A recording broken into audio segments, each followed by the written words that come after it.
Bonjour à tous, bienvenue aux entrevues Le Portail Zen. Mon nom est Suzy Matt. Aujourd'hui, j'ai le plaisir de retrouver. Alors, je vais t'appeler Isis Gaïa, mais en fait, ton nom, c'est Isabelle Godin.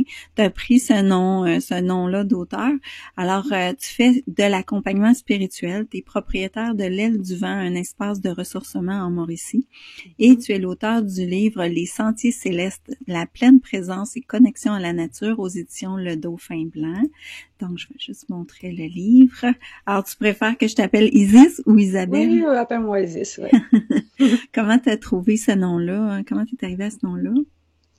Ça m'est apparu, Ah oui. ça l'a descendu. C'était aussi mon nom d'artiste parce que je fais des toiles aussi, puis de l'artisanat. Donc, je signe toujours Isis Gaïa. Ça a été une coupure que j'ai voulu faire un jour avec Isabelle Godin. Mais là, je suis en train de réintégrer la Isabelle aussi là pour. T'as eu tout un parcours, Isis, et d'ailleurs, c'est à partir de l'âge de 26 ans qu'il y a eu un grand choc dans ta vie qui t'a amené vers je pourrais dire un cheminement vers l'éveil, vers le développement un développement personnel ou un développement spirituel. Donc, est-ce que tu peux me parler un petit peu plus de ton parcours? Oui, bien, en tout cas, j'ai toujours été très connectée à la nature, puis j'ai toujours eu ce lien-là avec la nature profondément, là, depuis, je dirais que j'ai à l'âge de 18 ans. Alors, quand à 26 ans, j'ai vécu l'accident de mon conjoint, bien, ça a été tout à fait naturel pour moi, vraiment, de me tourner vers la nature dans mon processus. Puis, ça a été, bon, j'ai vécu un choc traumatique lorsque mon conjoint a eu un accident de parapente. J'avais 2 jeunes enfants. Alors, pour moi, à ce moment-là, ça a vraiment basculé ma vie. Je me suis retrouvée comme sur un pilier avec le néant tout autour, à être vraiment dans l'inconnu, puis à plus savoir où aller, disons, comment reprendre le contrôle, la maîtrise de ma vie. Ça fait que ça a été, je te dirais, des années d'errance quand même, pour vraiment cheminer à l'intérieur de moi. Puis c'est vraiment avec la nature, en partant dans la forêt, en allant faire de la randonnée. Je faisais beaucoup de randonnée aussi, c'est ça, en montagne. Alors, j'ai escaladé beaucoup, beaucoup de montagnes dans ces années-là. Puis c'est vraiment comme ça que j'ai développé encore plus profondément mon lien avec la nature que j'avais là, depuis l'âge de 20 ans. Puis que je me suis mis à ressentir la connexion en moi. Ouais. Puis à vraiment développer une nouvelle vision de tout ce qui m'entourait, puis aussi une nouvelle vision de moi-même. Découvrir ma toute-puissance, finalement, qu'on a tous à l'intérieur de nous. Puis ça m'a permis de faire la paix tranquillement avec mon passé, avec ce que je croyais être, avec le conditionnement que je m'étais fait, finalement, de ce que j'étais. Alors, c'est ça, ça a été vraiment un cheminement introspectif, très, très, très introspectif. J'ai fait ça vraiment par moi-même, beaucoup en solitaire. Puis encore aujourd'hui, je suis encore une fille qui apprécie beaucoup la solitude et tout ça. Puis c'est vraiment tout le temps mon moyen pour moi de cheminer, c'est vraiment d'aller voir à l'intérieur de moi, puis d'affronter mes côtés d'ombre, finalement, pour les englober, pour les avaler. Et ce que j'ai remarqué, ce que tu nous racontes au sujet de ton conjoint, c'est que tu avais un grand sentiment de culpabilité. Ouais. Je trouve que c'est ce qui est le plus hypothéquant pour nous dans notre cheminement, mais c'est ce qui nous fait travailler un petit peu plus sur nous-mêmes. Oui, c'est vraiment la chose que j'ai eu le plus de difficultés finalement à régler, ça a été ce sentiment de culpabilité-là. Parce que le fait qu'il n'ait pas décédé sur le coup, que ça l'a pris 6 ans finalement. C'est ça. Je me suis, puis pendant ces 6 ans-là, moi je me suis détachée tranquillement, j'ai refait ma vie, puis je me sentais vraiment coupable. Donc lui, il a eu son accident, puis il était comme pas un légume, mais c'est presque ça. Oui, c'est ça. Il a été 3 mois dans le coma, puis après ça, pendant 1 an, on a essayé de le réhabiliter, de le stimuler à François Charon à Québec, dans un centre de rééducation, mais au bout d'1 an, là, on s'est rendu compte qu'il était cognitivement, il était trop atteint, puis physiquement aussi, donc il n'y avait plus aucune autonomie, puis son cas était trop lourd, donc il devait aller en institution. Donc, il a vécu 5 ans en institution là, avant de décéder. C'est que pendant ces 5 ans-là, moi, j'allais le voir, mais comme j'explique dans le livre, ben, au début, c'est tous les jours, plusieurs fois par semaine. Puis on espace de plus en plus. Au bout de 5 ans, j'y allais beaucoup moins. C'est ça. Puis c'était cette culpabilité-là d'avoir l'impression de l'abandonner et de moi, de prendre le droit de continuer à vivre. Mais j'avais mes enfants qui m'accrochaient beaucoup aussi à la vie. Tu sais, ça m'a beaucoup sauvée parce que je pense que sinon, je serais partie à l'autre bout du monde. J'aurais refait ma vie ailleurs, coupée de tout. Alors, oui, ça a été un gros cheminement là, pour régler ce problème de culpabilité qui a duré jusqu'à mes 40 ans. Ouais. Comment tu l'as réglé? Je sais que tu parles un peu du bouddhisme. Oui, bien ça a été beaucoup plus pour le bouddhisme, ça a été pour le détachement. J'ai découvert ça vraiment à l'accident. Puis ça a été mon mode de survie pour vraiment apprendre à me détacher puis à comprendre l'impermanence des choses. C'est vraiment là que je me suis mis à me détacher de la forme, puis c'est ça, à me détacher de c'est difficile à dire, le détachement, à ce moment-là que j'ai fait, c'était... Ouais. Sais-tu voir plus que chacun a son cheminement, puis que t'avais pas... t'avais pas à avoir... que tu as eu de la culpabilité ou pas, ça aurait pas changé que c'est son âme qui a choisi ce chemin-là, dans ce sens-là. Peut-être. Oui, ça c'est... À l'époque, j'avais pas cette compréhension-là. Non, ça c'est venu beaucoup plus tard parce que je suis arrivée dans la spiritualité beaucoup plus tard. Ouais. Ça fait pas si longtemps. Ça a été vraiment un chemin de développement personnel. Puis, j'ai lu un peu sur le bouddhisme à ce moment-là qui m'a aidé, mais après ça, ça a été vraiment juste un développement personnel, introspectif, mais sans avoir de lien énergétique, sans avoir de connexion non plus avec l'au-delà ou tout ça. C'est vraiment plus tard, ça. Okay. C'est vraiment au début de ma quarantaine. Alors, ça a été, non, vraiment juste... ça a été d'accepter. Je pense que c'est vraiment l'acceptation qui a fait que j'ai pu me détacher puis de ce sentiment de culpabilité-là. OK. Et après ça, ben, t'étais pas encore totalement dans la nature. Il a fallu qu'il y ait une relation qui était plus ou moins saine dans ta vie. C'est après ça, là t'as fait comme, non, ça suffit, là, je m'en vais habiter dans la nature. Plus près de la nature. Oui, bien... Je dirais que cette relation-là, c'est vraiment ça qui m'a fait frapper le mur. Okay. Ça a été vraiment la période la plus noire de mon existence. Oui, tu parlais de la nuit noire de l'âme. Oui. Et après l'accident, j'avais quand même les beaux souvenirs, j'avais l'amour, j'avais quand même une estime de moi. Je sentais quand même une force de moi à travers l'accident. Mais après la relation toxique que j'ai vécue, j'étais en miettes. Je n'avais plus du tout une estime de moi.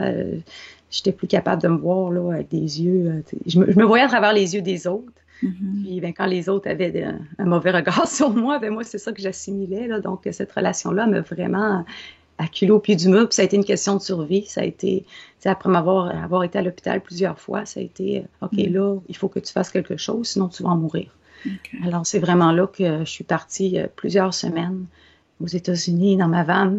J'ai fait de la randonnée pendant 3 semaines de randonnée. Puis là, j'ai vraiment beaucoup, beaucoup cheminé. J'ai énormément écrit parce que j'ai toujours écrit aussi. Ça m'a vraiment aidé l'écriture, ça m'a vraiment permis ça me faisait le tri de mes pensées. Avec ça, je faisais le tri de mes pensées. Puis j'étais capable d'aller plus profondément en moi.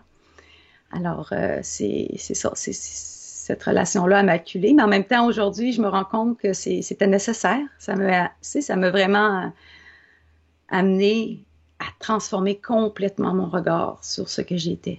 Puis c'est vraiment à partir de là que j'ai repris ma souveraineté puis mon autorité sur ma vie, finalement. Puis tout qui rentrait en moi. Et puis, quel enseignement, là, tu es allé vers certains enseignements, qu'est-ce qui t'a le plus marqué? Bien, je te dirais, les enseignements, j'ai pas suivi vraiment d'enseignements, ça a tout descendu en moi par la nature. C'est pour ça que j'ai beaucoup un esprit chamanique, parce que c'est des informations que je recevais dans la nature. Ah oui. Alors, j'ai développé vraiment la chamane en moi, finalement, si on peut dire. Donc, c'est vraiment juste des réflexions que j'avais, des canalisations que j'avais qui rentraient, beaucoup moi avec les arbres, avec les animaux, avec les éléments. Je suis très proche des éléments, je les sens vivre en moi. Puis, c'est vraiment à partir des éléments que je travaille beaucoup aussi dans mes accompagnements. j'ai pas vraiment suivi d'enseignement, ça a vraiment descendu. Puis mon livre, ça a été la même chose. Ça m'a descendu d'un coup, puis je l'ai écrit. OK. Puis, ça a été comme un appel vraiment à faire quelque chose de cette vie-là que j'avais vécue finalement. Okay. C'était comme transmuter tout ce que j'avais vécu en quelque chose de beau. Quelque chose que je peux partager puis donner espoir aux gens finalement. J'ai aimé, dans ton livre, tu parles vers la fin des animaux totems. Moi, ça me parle beaucoup, ça me parle énormément. Là, souvent, je vais avoir une vision d'un animal, puis je le sais que, bon, il y a tel message qui va avec. Alors, c'est quoi pour toi les animaux totems? Et moi, ça avait commencé à une période que je voyais des ours. C'est venu quand j'étais partie 3 semaines, là, je me suis mis... Puis j'avais une peur des ours depuis l'âge de 20 ans, mais j'en voyais de loin, tout ça. Puis tu sais, j'allais souvent dormir en forêt, seule, mais je n'avais jamais rencontré. Puis là, cet été-là, j'ai dû rencontrer 10 ours, en randonnée, seule, puis tout ça. Puis je me suis mis vraiment à me lier à l'ours, à ne plus en avoir peur du tout, puis à ressentir cette énergie-là. C'est là que j'ai vraiment commencé à m'interroger sur l'esprit des animaux. Puis ben, l'ours, c'est beaucoup l'introspection, la connexion à la terre-mère, puis c'est d'aller voir ses ombres intérieures pour cheminer, puis tout ça. Alors, je me sentais vraiment reliée à cet animal-là. Ça fait que là, maintenant, c'est ça, c'est qu'à chaque fois que j'ai un animal qui se présente à moi, que je vois régulièrement, bien... Avant j'allais voir ce que ça voulait dire, puis tout ça, mais maintenant, je le ressens. Je ressens, pour moi, qu'est-ce que cet animal-là me transmet. C'est que j'y vais vraiment intuitivement. Puis des fois, c'est peut-être pas ce qu'on trouve dans les livres, mais c'est vraiment plus ce qui me communique finalement par son esprit. Ouais.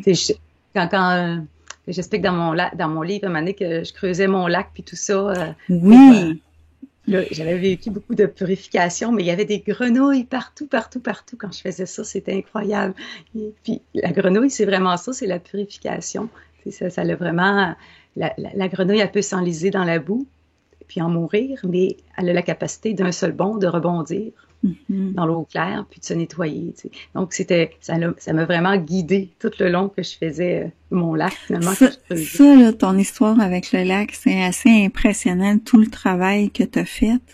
Puis c'est beau de voir que ce travail-là, tu le reliais avec tout ce qui était le travail intérieur. Et que, tu sais, au fond du lac, c'est ce qui restait, puis j'ai trouvé ça vraiment beau. Tu peux nous en parler un petit peu si t'as le goût, là. Dans le fond, t'avais un lac que tu voulais, sur ton terrain, hein, que tu voulais aller... Oui, ben c'était un étang qui était abandonné depuis peut-être 15 ans. Donc, il y avait presque plus d'eau, puis il y avait beaucoup de végétation, puis les entrées étaient bouchées. C'est que moi, j'ai décidé de tout recreuser ça à la pelle. J'ai ma fille qui est venue m'aider là quelque temps, puis vraiment de le revitaliser, de le régénérer. Là, en creusant, je me suis rendu compte que Colin, c'était vraiment un petit lac. Il était creux, il y avait de l'argile partout aussi, qui est une richesse incroyable. Oui. Alors, j'ai comme c'est ça au début, c'était la swamp là, tu sais, ça sentait pas bon, c'était ça semblait pas pollué, tu sais, c'était pas attirant, mais finalement, j'en ai fait un paradis, tu sais, j'ai comme complètement transformé tout ça. Puis c'est un peu ça que je fais avec toute la forêt aussi, parce qu'il y avait beaucoup d'arbres de tomber, tu sais. La forêt aussi était laissée à l'abandon, alors juste le nettoyage de la forêt, c'était un peu le même processus. Tu sais, quand je faisais tomber des arbres, c'était des structures à l'intérieur de moi que je faisais tomber. Tu sais, j'avais aussi le même...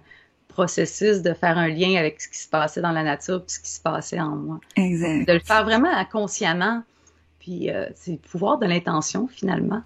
Parce que pour toi, c'est relié. Tout est relié. Ouais. Hein? Oui, oui. La nature a vie en nous. Nous sommes la nature. Donc, tout est relié. Tout ce qu'on... Chaque parole qu'on dit, de toute façon, chaque pensée qu'on a, chaque acte qu'on fait a un impact dans toute cette toile-là, finalement. Moi, comme je dis souvent, c'est qu'on est comme une grosse toile d'araignée, on est tous des petits points, puis on est tous reliés par les fils. Puis quand il y en a un qui bouge un petit fil, ben ça ébranle toute la toile. Alors, ça a comme un effet sur tout le monde, finalement. Alors, c'est pour ça que pour moi, la reliance est vraiment importante, l'unité. J'ai trouvé ça beau. En tout cas, je regardais aussi, ben là, je suis dans tes amis Facebook, puis je regardais tout le travail que tu faisais, justement.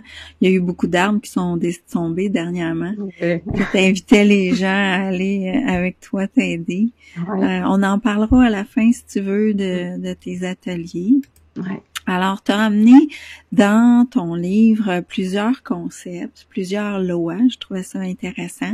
Donc, tu as eu comme une compréhension des lois universelles, énergie, vibration, le pouvoir de l'intention. Tout ça, c'est devenu vraiment clair pour toi. Alors, tu as plusieurs points. On peut en parler de quelques-uns. Donc, là, on parlait un peu de la loi de l'unité. Tout est relié tout à l'heure. C'est quoi pour toi la loi de la vibration? La loi de la vibration, bien, c'est que dans le fond, tout est vibration, tout est énergie dans le monde, ce qui nous entoure, que ce soit même les meubles, même que ce soit les arbres, nos pensées, nos émotions. Alors, on émet toujours des vibrations, puis on va attirer à nous finalement tout ce qui vibre avec nous. C'est vraiment en lien avec la loi de l'attraction. Alors, c'est de maintenir comme souvent, nos vibrations le plus élevées possible. Puis, mais en même temps, ça se fait. Comment tu fais ça? Il n'y a pas à forcer. Non. Pour augmenter nos vibrations, nos fréquences, c'est vraiment de faire un chemin pour sortir de la polarité, finalement. Lorsqu'on réussit à sortir de la polarisation, puis de marcher la voie du milieu, bien, ça se fait tout seul. OK. Quand tu parles de polarité, tu veux dire? C'est les extrêmes, finalement, d'être dans les extrêmes, de réagir avec émotivité. Oui.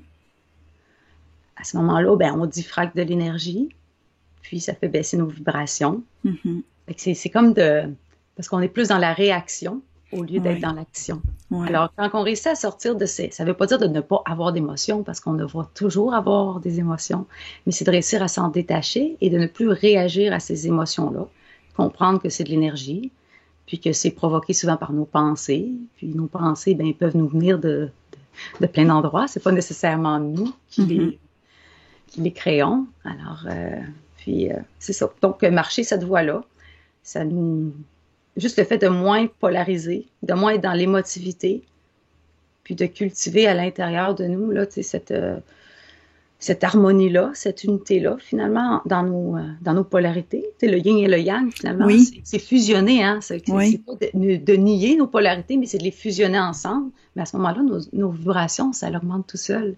Ça, il n'y a pas de travail vraiment à faire pour les augmenter, nos vibrations. C'est plus de prendre conscience. Le travail est à l'intérieur, C'est pour avoir conscience, puis d'être au moment présent aussi. Parce que quand on est au moment présent, c'est pour ça que je parle beaucoup de la pleine présence. Parce que pour moi, ça a été la clé, ça, d'apprendre à être au moment présent. C'est arrêter puis... moi, j'étais le hamster, hein, tout le temps, là. Puis, tu sais, mes premières fois, je partais en randonnée, puis je me disais, là, tu fais juste être au moment présent. Au bout de 10 secondes, pouf, ça partait ma tête, puis j'étais pas capable. Mais à force de le faire, je réussissais à faire de plus en plus longtemps. Puis, à un moment donné, bien, c'est devenu comme plus naturel. Là, tu cuisines, tu es dans le moment présent. C'est que juste ça, ça fait augmenter les vibrations. Puis, ben, t'attires un futur. En conséquence. Et puis, dans la nature aussi, hein, les vibrations sont beaucoup plus fortes qu'en ville. Ah oui. C'est différent. c'est dans la nature, c'est très facile là, de se remettre dans des belles vibrations puis tout ça. C'est sûr que moi, si je sens que j'ai une boule à l'intérieur, ben je vais aller dans la nature, je vais aller marcher pieds nus, encore mieux, tu sais, je vais sentir la terre. Pieds nus pour sentir mieux les énergies de la terre. Ouais. Puis, tu sais, on a des petits méridiens en dessous des pieds, là. Oui. Donc, ça rentre, là, tu sais, c'est comme... On dirait que c'est plus rapide encore, tu sais, de se coucher sur le dos, sur la terre. On dirait que l'énergie, elle rentre, là, vraiment partout, puis c'est instantané, là. Ça va prendre 5 minutes, puis la vibration revient. Puis, donc, moi, c'est vraiment mon truc à moi, c'est d'aller dans la nature, c'est certain. Oui. Mais je pense que en tant qu'être humain, ça devrait être comme ça pas mal pour tout le monde. C'est juste qu'on s'en rend pas compte. Parle-moi de la loi de l'action pour toi, c'est quoi? Oui, ben la loi de l'action, elle est nécessaire parce que habituellement, c'est ça, c'est pas juste d'avoir des belles pensées positives pour attirer à soi finalement, mais c'est d'être dans l'action aussi. Donc ça va aussi avec le fait de ne plus réagir, mais plutôt d'agir pour Si on veut attirer quelque chose à nous, oui, bon, avoir une pensée positive, de vibrer à l'intérieur de nous aussi, de le ressentir, mais aussi de faire les actions nécessaires. C'est pas de rester les bras croisés à attendre. Attendre que ça arrive. On souhaite pas quelque chose puis attendre. C'est plus écouter un peu plus son intuition puis son senti. Ouais. Ouais. Plus jeune, j'étais plus courir à droite à gauche, en faire le plus possible. Mais tu brûles ton énergie tellement vite avec ça. Oui. La loi de la transmutation de l'énergie. Oui, ça, c'est d'avoir la possibilité, c'est qu'on a la possibilité finalement de transmuter nos énergies, c'est de passer d'une énergie positive à une énergie négative instantanément finalement. Okay. Ça, c'est beaucoup avec le pouvoir de l'intention qu'on peut le faire aussi. Moi, j'utilise beaucoup les éléments aussi pour ça, pour transmuter. Puis, c'est de prendre conscience qu'on a ce pouvoir-là à l'intérieur de nous, de transmuter les énergies négatives. Comment tu fais ça avec les éléments? Ben, c'est beaucoup par l'intention que je te dirais. OK. C'est sûr, avec le feu, moi, pour le feu, le feu, c'est beaucoup la transmutation. Alors, moi, je vais envoyer des choses dans le feu, je vais parler au feu, je vais vraiment me lier au feu, mes points zéro, souvent je vais le faire avec le feu, je vais brûler dans le feu ce que je veux plus, puis souvent, là, quand je le fais vraiment en conscience, c'est instantané. Il va se passer quelque chose dans les jours qui suivent. J'aime ça. Alors, toi, tu fais ça dans ton espace de ressourcement. Qu'est-ce que tu fais avec les gens quand ils viennent te voir? Parce que là, j'ai voulu mettre des photos, mais ça fonctionnait pas. Alors, on voit sur ton site, les gens peuvent aller sur ton site, et puis on voit des tipis, on voit, je pense qu'il y a une yourte. Y a-t-il une yourte que j'ai vue? Ouais, alors, qu'est-ce qu'ils font avec toi quand ils te rencontrent en personne? Bien là, j'ai commencé, l'année passée, je faisais des accompagnements nature. J'ai fait un parcours initiatique là, avec des petites phrases puis tout ça. Ça fait que avec des petits coins sacrés, c'est que ça dure 3 heures. Là, je les amène dans un petit parcours. Puis on se connecte à la nature, on apprend à la ressentir à l'intérieur de nous. On fait de l'ancrage, du centrage. Je leur partage des enseignements que la nature m'a enseignés finalement.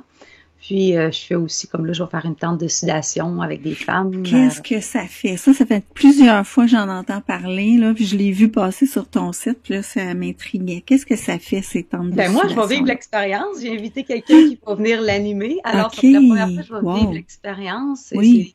Il y a vraiment une purification intérieure qui se fait. On fait ça à jeun aussi. Alors, moi, j'ai hâte de vivre l'expérience, mais il y a vraiment quelque chose à transmuter, qu'on vient vraiment à l'intérieur de nous, transmuter puis purifier. Puis ensemble, c'est comme, on est un petit groupe de femmes, alors ça a l'air qu'il se passe beaucoup de choses. Est-ce que tu me donnes un exemple de qu'est-ce qui peut se passer d'après ce que tu as déjà entendu là-dessus? Il faudrait que je t'en parle après l'avoir vécu. Moi, je parle toujours de ce que j'ai expérimenté, sinon, pour moi, c'est des croyances. Alors, une fois que je vais l'avoir expérimenté, je vais vraiment pouvoir savoir. Qu'est-ce que tu recherches là-dedans au niveau du mieux-être? C'est supposé dégager certaines choses du passé ou moi c'est vraiment pour vivre l'expérience. Moi j'ai pas le besoin en ce moment de transmuter ou de tout ça. À l'intérieur de moi, j'ai fait un beau nettoyage, puis je suis vraiment dans une belle lancée, mais c'est vraiment pour faire vivre l'expérience à d'autres femmes aussi qui ont envie d'aller voir à l'intérieur d'eux. Puis c'est vraiment, on y va avec les portes de médecine aussi. Il y a 4 portes. Alors, il y a beaucoup d'enseignements de sagesse aussi, de sagesse ancestrale qu'on vient mettre là-dedans. Et c'est quoi les 4 portes? C'est le nord, le sud, l'est et l'ouest. Okay. Un peu comme le cercle de médecine. OK. Alors, c'est un peu appuyé là-dessus.